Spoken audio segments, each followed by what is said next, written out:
Well, a new report by Student.com, a marketplace for international student accommodation, shows Beijing and Shanghai remain the top source cities for Chinese students heading overseas to study.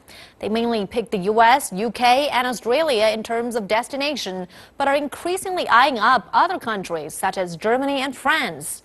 It comes as the number of Chinese overseas students is hitting new highs, and many don't seem to be put off by skyrocketing accommodation prices. CCTV's Martina Fuchs has this. Beijing and Shanghai. These are the top source cities with the most Chinese international students to the UK, the US and Australia in 2016.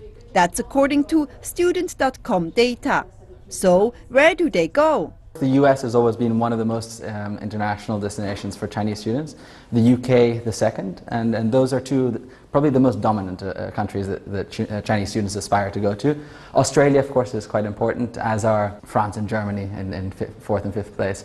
But I think that the most important thing that a Chinese student thinks about when they go abroad is firstly the ranking of the university. And so by the very nature of the size of the US and the number of top universities, it always ranks as number one. More than half of Chinese international students in the UK, the US and Australia are between the ages of 18 to 22. Accommodation is usually the second largest expense for international students after the tuition fees. The report also shows that Chinese students prefer to share their accommodation with fellow students.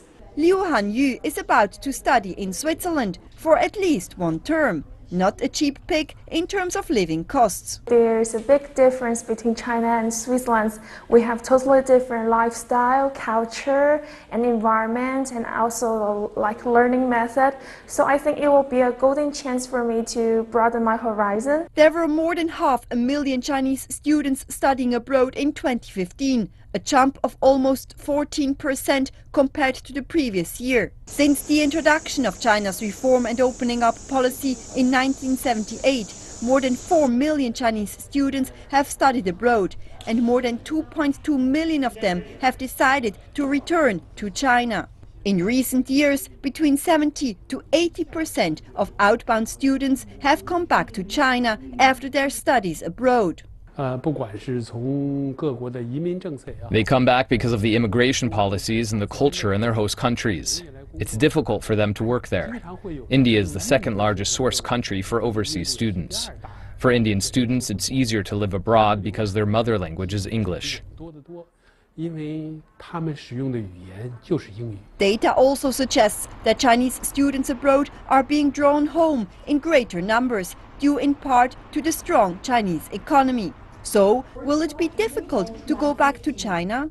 Switzerland is very fascinating, and because my exchange period in Switzerland is half year, but it is really nice, and I think I will extend my learning period there to 1 year. Wherever the Chinese students decide to go, and however long they may stay, studying abroad is an experience of a lifetime. Martina Fuchs, CCTV News, Beijing.